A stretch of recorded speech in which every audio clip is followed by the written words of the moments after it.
I'll start by saying I'm not an RPG fan. I've tried many of the greats: Persona 5, Chrono Trigger, Final Fantasy, Dragon Quest. They just don't do it for me. The random encounters, grinding, EXP, money, resources. I just end up falling asleep, and the stories are either non-interesting or I just have a low attention span. I'm someone who loves the action genre in pop culture, so a game where I command characters is not ideal. However, if the genre has a media or IP I like, I'll give it a try before writing it off. Like our game for today in question, Dragon Ball Z Attack of the Saiyans for the Nintendo DS. Let's dive into it.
The story mode recaps the OG Dragon Ball series with the 23rd World Martial Arts Tournament, going to the Saiyan Saga, with some filler to padding out game time, training arcs for Tien, Yamcha, Krillin, Piccolo and Gohan, and Goku's time in the other world, complete with a rematch with Raditz, which is a first for most Dragon Ball Z games, considering that they would usually start out with the Saiyan Saga and just go from there. Being an RPG with Goku's grills slapped on it, the game's battle system is turn-based, focusing on chain combos, active guarding, and a rage gauge that when filled activates sparking mode.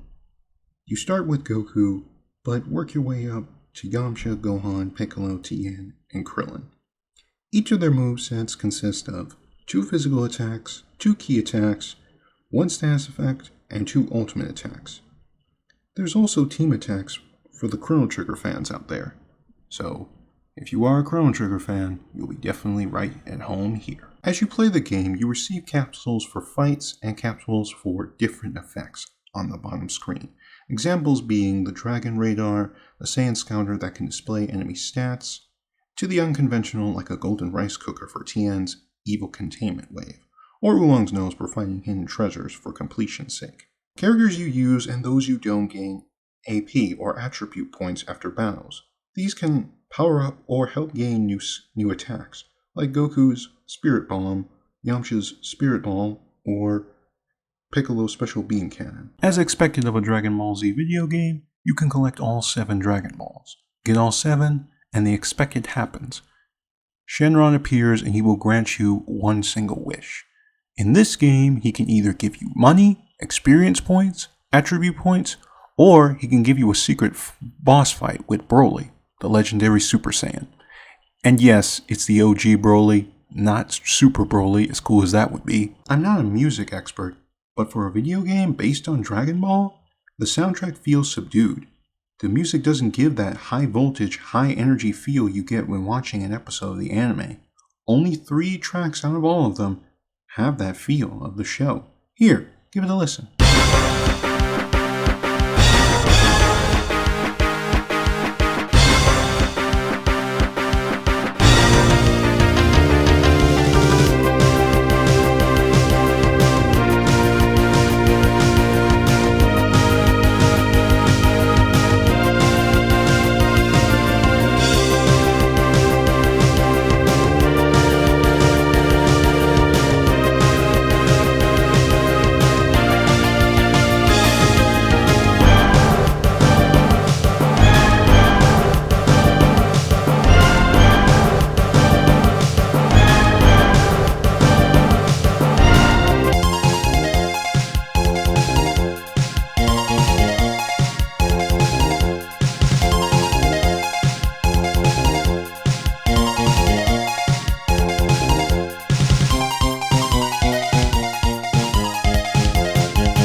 Anybody else sensing a weird disconnect here? Am I the only one getting a bad case of whiplash with this music, where it has great high notes, then next thing you know it goes down into a somber, dour feeling, or something like that? Anybody else? Just me? Okay then. Although I started this video saying I'm not a fan of most RPGs, I'm not above trying them at least once, or if it has an IP I like. But this game, however, is well worth playing. The only real gripe I have is the music. But hardcore fans may get a kick out of it, and first-timers new to it will find themselves playing with a very effective gateway game. And that's Dragon Ball Z Attack of the Saiyans. Pretty good game, especially for a guy who doesn't play RPGs all that much. Alright, I hope you enjoyed, and hope you'll be able to tune in for more. Next time we meet, I'm going to have a certain fighting game, but just to offset most people, it's not going to be a game like Dragon Ball Z Budokai Tenkaichi 3 or the BT games. It's going to be something rather different. Here, I'll leave you guys with a sneak peek. See you next time.